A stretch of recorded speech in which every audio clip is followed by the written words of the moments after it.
उत्तर प्रदेश में लोकसभा चुनाव 2024 के नतीजे आने के बाद से बड़े पैमाने पर प्रशासनिक फेरबदल शुरू हो गया है। बता दें कि योगी आदित्यनाथ सरकार ने एक बड़ा फेरबदल 25 जून को किया, जब 12 जिलों के जिलाधिकारियों अर्थात डीएम को एक साथ बदल दिया गया।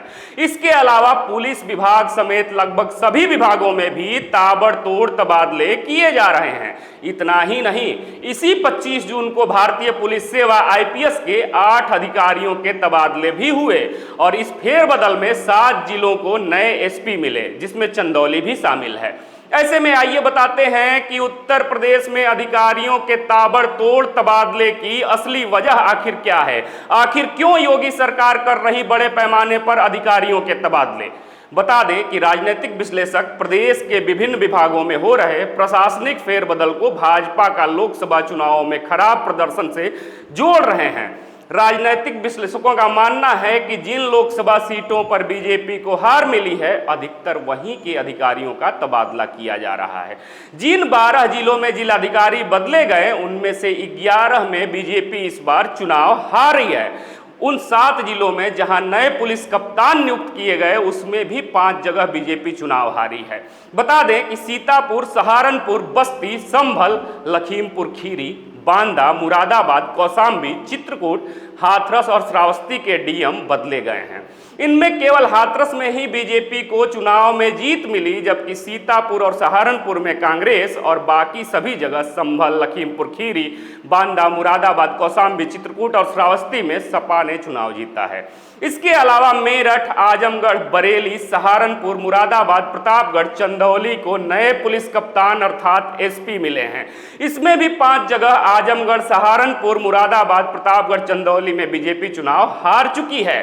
बता दें कि उत्तर प्रदेश की राजनीति पर 2 दशक से अधिक समय से ज्यादा नजर रखने वाले एक वरिष्ठ पत्रकार बताते हैं कि जिन जिलों में बीजेपी चुनाव हारी, वहां के अधिकारी बीजेपी के नेताओं और कार्यकर्ताओं की आवाज को अनदेखा कर रहे थे।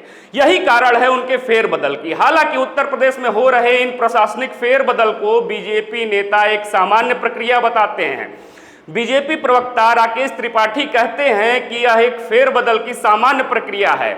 सामान्य प्रक्रिया का हिस्सा होने के साथ हमारी सरकार में प्रत्येक वर्ष जून माह में तबादले किए जाते हैं, क्योंकि तबादलों से अधिकारियों में नई ऊर्जा आती है और वह बेहतर काम करते हैं। आपको फिर से याद दिला दें कि यूपी चुनावों के नतीजे बीजेपी की उम्मीद से बिल्कुल विपरीत आए थे। लोकसभा चुनाव में उत्तर प्रदेश की 80 सीटों में आधे से अधिक 43 सीटों पर इंडिया गठबंधन को जीत मिली है। वहीं बीजेपी के नेतृत्व वाले एनडीए को केवल 36 सीटें मिली। इसमें बीजेपी की अकेले केवल 33 सीटें ही हैं, जो 2019 में उनकी 62 सीटों के मुकाबले लगभग आधी हैं।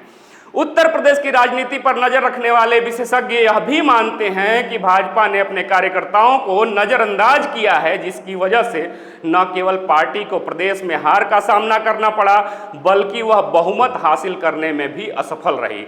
हालांकि प्रदेश के पूर्व पुलिस महानिदेशक अर्थात पूर्व डीजीपी विक्रम सिंह कहते हैं कि चुनावों के बाद तबादला होना कोई नई बात नहीं है, ऐसा सभी सरकारें करती हैं। विक्रम सिंह आगे कहते हैं कि वह वर्ष 1980 से देख रहे हैं कि हर चुनाव के नतीजों के बाद प्रशासनिक बदलाव किए जाते हैं। इसी कड़ी में उत्तर प्रदेश के मुख्य सचिव दुर्गा शंकर मिश्रा का सेवा विस्तार नहीं मिलना भी इसी नज़र से देखा जा रहा है।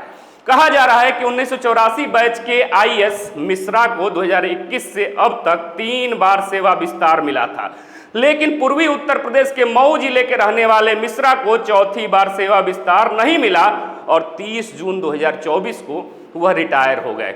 वहीं विपक्ष का कहना है कि मिश्रा के गृह जिले मऊ और उसके आसपास के जिलों में अर्थात गाजीपुर और आजमगढ़ में मिली हार से नाराज बीजेपी के शीर्ष नेतृत्व ने मिश्रा की छुट्टी कर दी।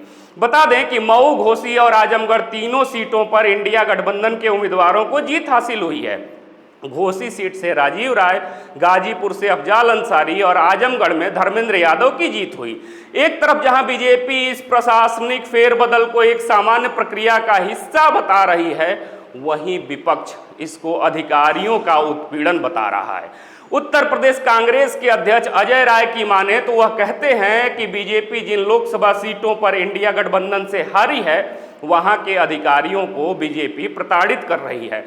कांग्रेस प्रदेश अध्यक्ष के अनुसार दुर्गा शंकर मिश्रा दिल्ली में बैठे भाजपा के शीर्ष नेतृत्व के करीबी नौकरशाहों में से एक थे, लेकिन उत्तर प्रदेश विशेषकर पूर्वांचल में मिली हार से बीजेपी नेतृत्व का मिश्रा से अब मोह भंग हो गया और उनको सेवा विस्तार नहीं मिला, उन्हें रिटायर कर दिया गया। वहीं सपा प्रवक्ता और पूर्व विधानसभा मंडल सदस्य सुनील कुमार कहते हैं कि तबादला सूची से साफ होता है कि अधिकतर उन्हीं जिलों के डीएम और कप्तान बदले गए हैं जहां बीजेपी हारी है। उन्होंने कहा कि हार के बाद अधिकारियों के बदलने की परंपरा गलत है। तो इस एपिसोड में हमने आपको यूपी में ताबड़तोड़ हो रहे अधिकारियों के तबादले की असली वजह बताई। अधिकारियों के बड़े पैमाने पर तबादले को लेकर आप क्या सोचते हैं, आपके क्या विचार हैं, कमेंट बॉक्स में जरूर रखिएगा। फिर से मिलेंगे एक नए वीडियो में, तब तक देखते रहिए खबरों के खिलाड़ी। जय हिंद, जय भारत।